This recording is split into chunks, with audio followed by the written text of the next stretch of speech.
Hal- Halo adik-adik mahasiswa program studi agribisnis jurusan agribisnis Fakultas Pertanian Universitas Lampung. Kita bertemu lagi dalam mata kuliah pengantar agribisnis. Pada pertemuan hari ini adalah pertemuan ke-9 mengenai materi pemasaran hasil pertanian. Adapun subcapaian pembelajaran dalam mata kuliah ini adalah mahasiswa mampu memahami pemasaran hasil pertanian.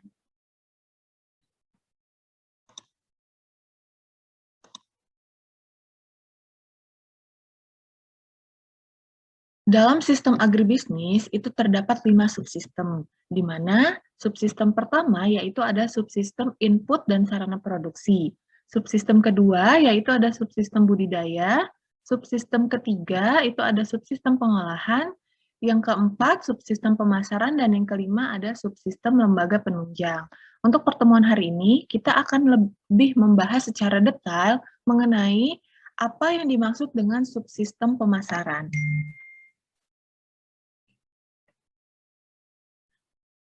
Secara definisi, pemasaran itu berasal dari kata marketing, yang berasal dari kata market atau pasar. Nah, pasar merupakan tempat atau kondisi di mana terjadinya interaksi antara para penjual dan para pembeli.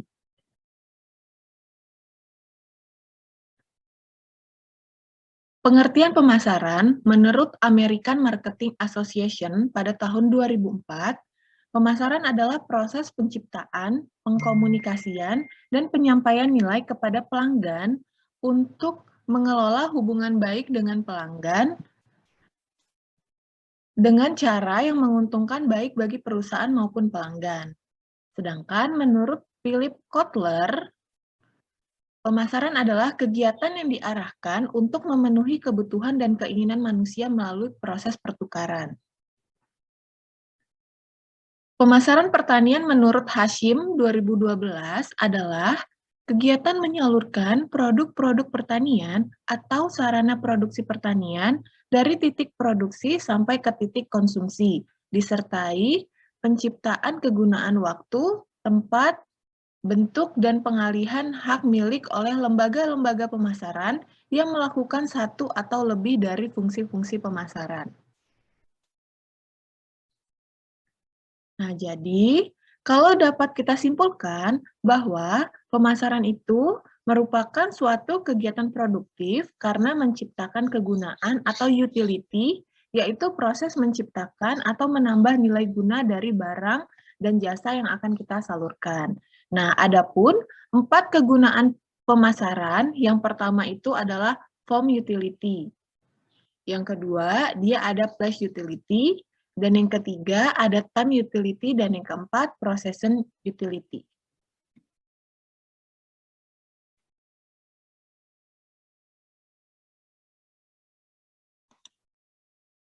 Yang pertama itu adalah kegunaan bentuk.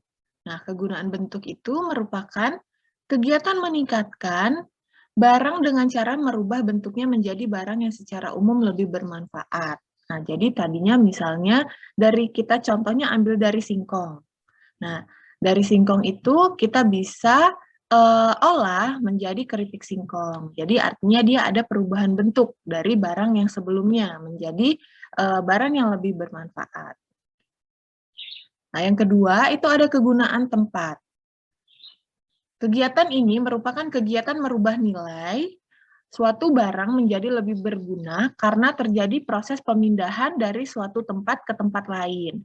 Nah, artinya sayuran yang dipanen di kebun itu dipindahkan atau disalurkan kepada pasar atau pasar tradisional ataupun pasar modern.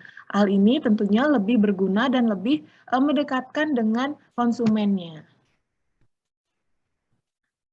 Yang ketiga ada kegunaan waktu. Kegunaan waktu itu merupakan kegiatan menambah kegunaan suatu barang karena ada proses waktu atau perbedaan waktu. Yang keempat ada kegunaan milik, yaitu kegiatan yang menyebabkan bertambah bergunanya suatu barang karena ketika terjadi proses pemindahan, pemilikan dari suatu pihak ke pihak lain. Nah, Pada prakteknya, kegiatan pemasaran juga melakukan fungsi-fungsi pemasaran, yaitu yang pertama ada fungsi pertukaran, yang kedua fungsi fisik, dan fungsi fasilitas. Untuk fungsi pertukaran, itu terjadi kegiatan antara lain kegiatan pembelian dan kegiatan penjual dari produsen ke konsumen. Untuk fungsi fisik, yang terjadi dalam fungsi fisik yaitu adalah kegiatan penyimpanan, pengolahan, pengangkutan. Nah, di mana kegiatan ini dilakukan oleh pihak produsen. Untuk fungsi yang ketiga yaitu fungsi fasilitas, di mana kegiatannya antara lain standarisasi, grading, penanggungan resiko, pembiayaan, dan informasi pasar. Keempat kegiatan ini adalah kegiatan yang dilakukan oleh pihak produsen untuk menjaga kualitas dari produk yang akan ditawarkan kepada konsumen. Fungsi pertukaran itu dia menciptakan kegunaan dari hak milik. Fungsi fisik menciptakan kegunaan waktu, bentuk, dan tempat, sedangkan fungsi fasilitas berkaitan dengan lembaga penunjang dalam menciptakan kegunaan bentuk, waktu, tepat, dan hak milik.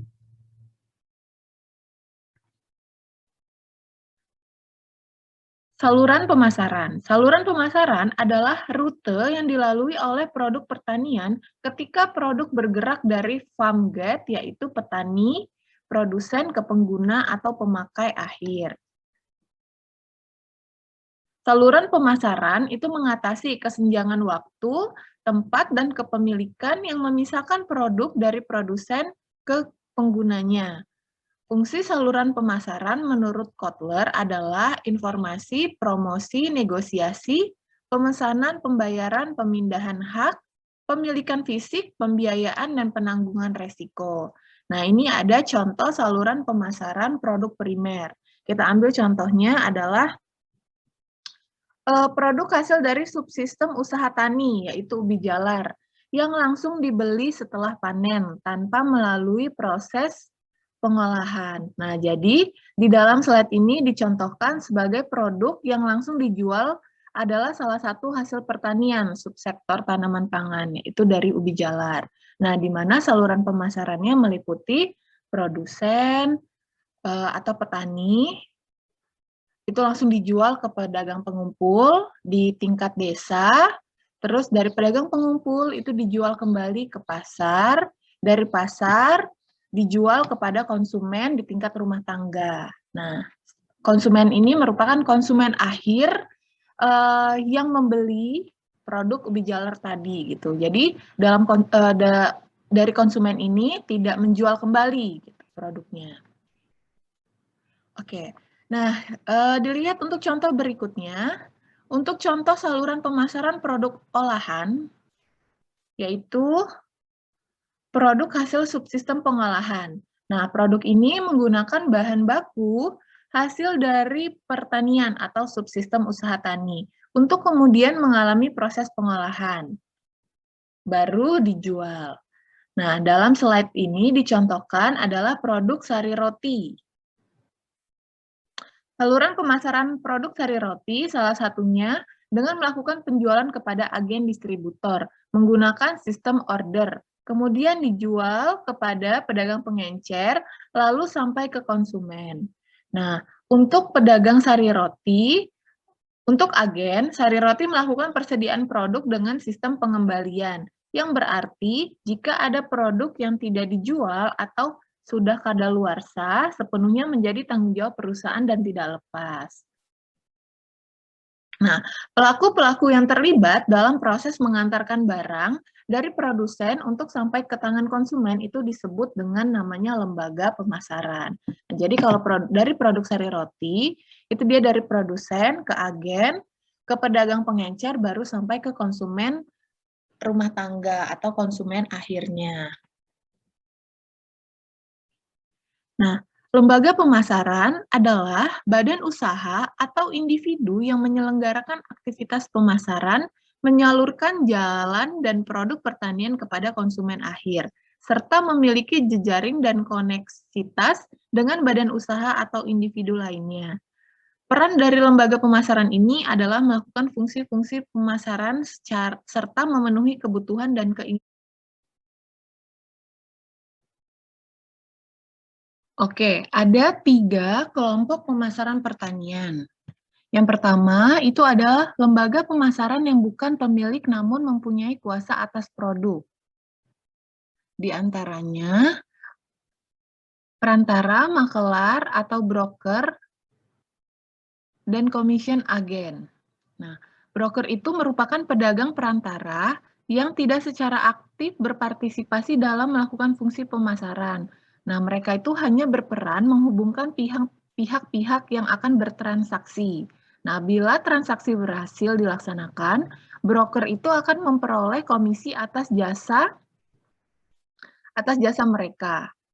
Nah, sedangkan commission agen yaitu pedagang perantara yang secara aktif turut serta dalam melaksanakan fungsi pemasaran, terutama berkaitan dengan proses seleksi produk, penimbangan, dan grading. Nah, umumnya mereka memperoleh komisi dari perbedaan harga suatu produk. Untuk lembaga pemasaran yang kedua, yaitu lembaga pemasaran yang memiliki dan menguasai produk pertanian yang diperjualbelikan. Antara lain, pedagang pengepul atau pengumpul, penebas, tengkulak, atau kontrak buyer, wholesaler, grain miller, eksportir, dan importir.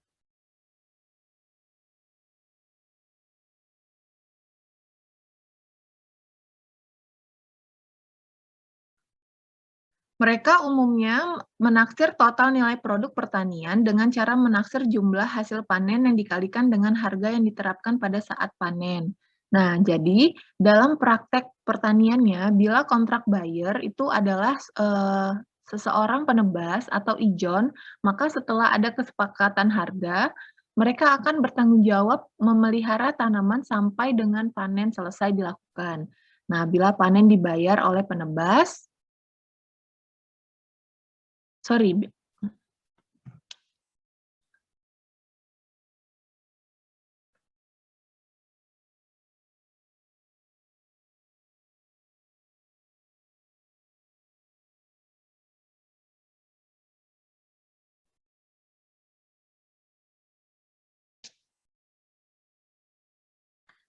ada 3 kelompok lembaga pemasaran pertanian. Yang pertama, itu ada lembaga pemasaran yang bukan pemilik, namun mempunyai kuasa atas produk. Di antaranya adalah perantara, makelar, broker, dan commission agen. Nah, broker itu merupakan pedagang perantara yang tidak secara aktif berpartisipasi dalam melakukan fungsi pemasaran. Jadi mereka itu hanya berperan untuk menghubungkan pihak-pihak yang akan bertransaksi. Nah, bila transaksinya berhasil dilaksanakan, maka pihak broker akan memperoleh komisi atas jasa mereka. Sedangkan untuk commission agen, yaitu merupakan pedagang perantara yang secara aktif turut serta dalam melaksanakan fungsi pemasaran, terutama yang berkaitan dengan proses seleksi produk, penimbangan, dan grading. Pada umumnya, mereka itu akan memperoleh komisi dari perbedaan harga suatu produk. Yang kedua, itu ada lembaga pemasaran yang memiliki dan menguasai produk pertanian yang diperjualbelikan, antara lain pedagang pengumpul, tengkulak, kontrak buyer, wholesaler, grain miller, eksportir, dan importir.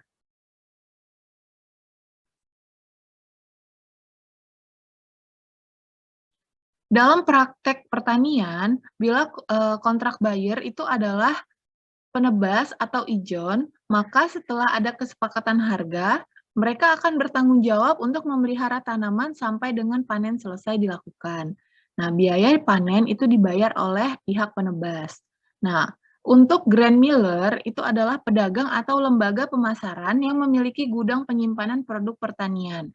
Mereka membeli aneka produk pertanian, utamanya padi dan palawija, dan sekaligus menangani pasca panennya. Yang ketiga, yaitu ada lembaga pemasaran yang tidak memiliki dan tidak menguasai produk pertanian yang ditransaksikan, yaitu processor dan manufacture, facilitative organization, dan trade association.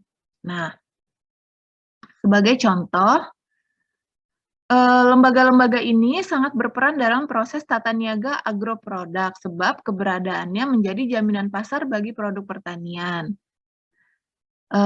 Contohnya yaitu dapat diamati industri-industri pangan olahan seperti produsen sari apel, buah kaleng, susu, pakan ternak, penggilingan padi baik dalam skala mikro maupun kecil dan menengah.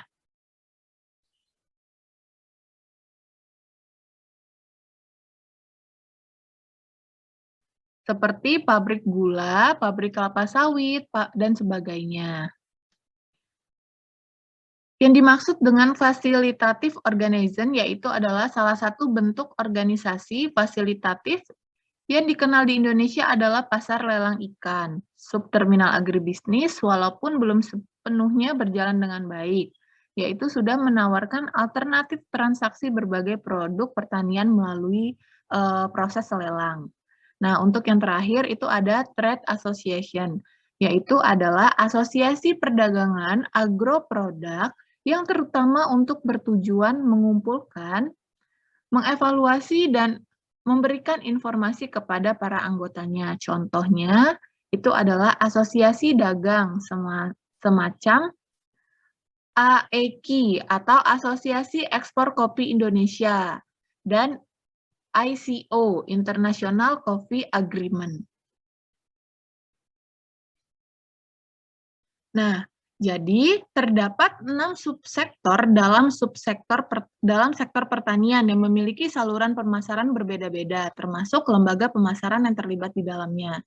Yang pertama yaitu ada subsektor tanaman pangan, yang kedua tanaman hortikultura, yang ketiga tanaman perkebunan, yang keempat peternakan, yang kelima perikanan atau tambak, dan yang keenam itu ada sektor kehutanan.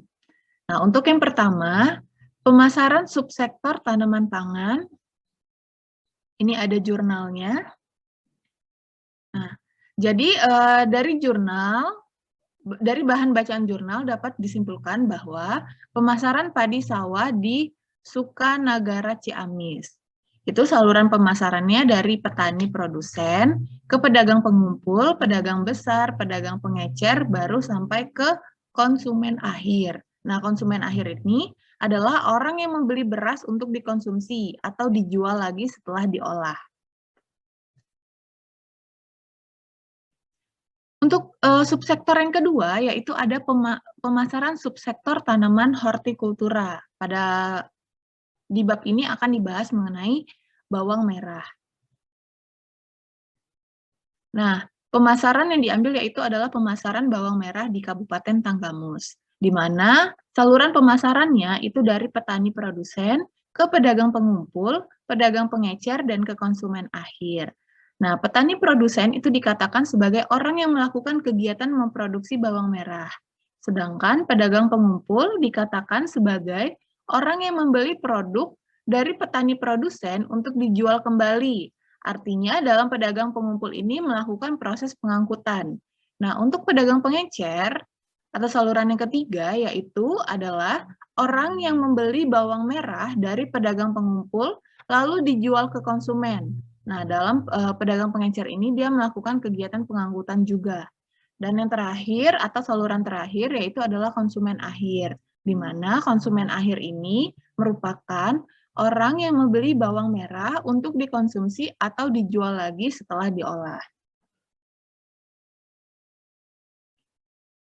Oke. Selanjutnya untuk pemasaran subsektor perkebunan atau kelapa sawit.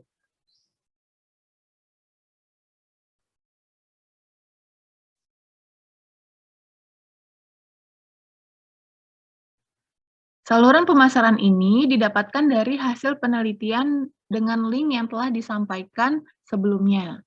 Nah, ini ada contohnya yaitu pemasaran TBS kelapa sawit di Kabupaten Lampung Tengah. Jadi salurannya itu dari petani kelapa sawit menyalurkan ke pedagang pengumpul, dari pedagang pengumpul lalu ke pabrik, itu di tingkat, swasta maupun BUMN. Nah, petani kelapa sawit itu dikatakan orang yang melakukan kegiatan memproduksi kelapa sawit. Nah, pedagang pengumpul itu dikatakan sebagai orang yang membeli tandan buah segar kelapa sawit dari petani lalu dijual ke konsumen, baik dari swasta maupun pihak BUMN. Di mana, pedagang pengumpul ini dia melakukan kegiatan pengangkutan. Nah, sedangkan untuk, saluran terakhir yaitu adalah, pabrik baik dari swasta maupun BUMN. Nah, pabrik ini dikatakan sebagai perusahaan yang membeli kelapa sawit untuk dijual lagi setelah diolah. Nah, dalam pabrik ini dia melakukan, fungsi penyimpanan, pengolahan, dan pengangkutan.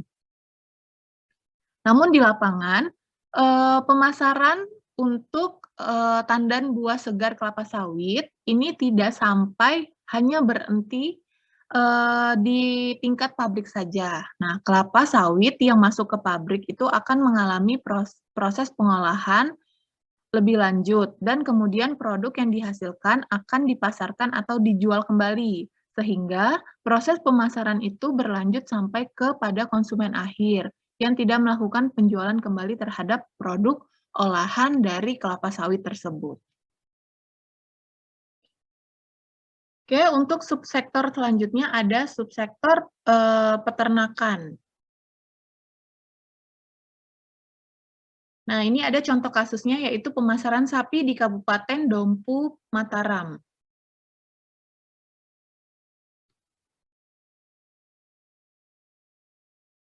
Nah, jadi, saluran pemasarannya dari peternak sapi, dia ke pengusaha jagal.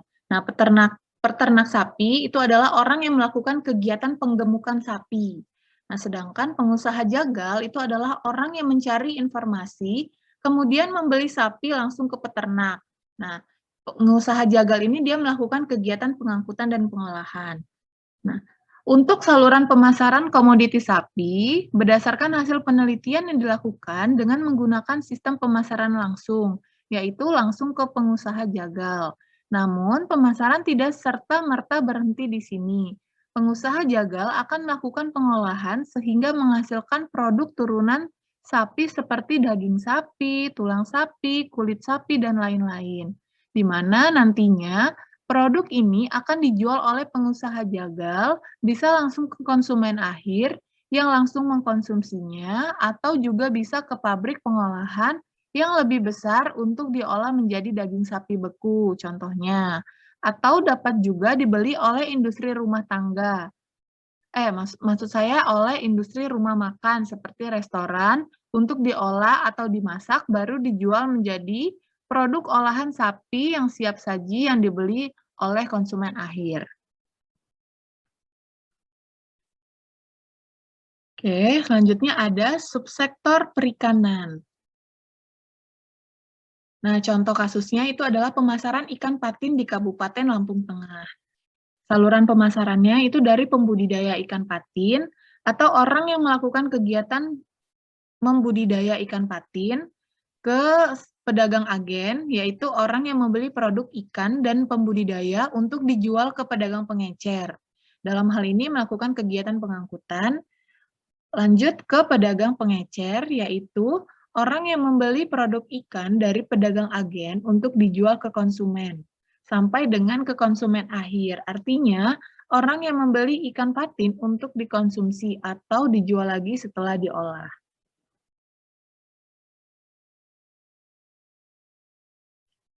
Oke, yang terakhir itu ada pemasaran subsektor kehutanan. Contohnya adalah kayu sengon. Pemasaran kayu sengon rakyat di Kalimantan Selatan. Itu saluran pemasarannya terdiri dari petani pemilik kayu atau orang yang memiliki tanaman sengon melakukan fungsi penjualan. Nah, ke pedagang kayu, yaitu orang yang membeli kayu sengon dari petani lalu dijual ke konsumen baik dari pabrik swasta dan BUMN, di mana dalam pedagang kayu ini melakukan kegiatan pengangkutan dan penanggung resiko. Untuk saluran selanjutnya yaitu ada industri plywood. yaitu orang atau perusahaan yang membeli kayu sengon untuk dijual lagi setelah diolah, melakukan pengolahan perubahan bentuk. Pada prakteknya, proses pemasaran masih terus berlanjut. Jadi, setelah industri kayu melakukan pengolahan pengolahan massal, kemudian menghasilkan produk lemari, maka kemudian proses pemasaran itu akan berlanjut. Bisa langsung ke konsumen akhir, namun juga bisa melalui agen atau distributor terlebih dahulu baru sampai ke konsumen akhir.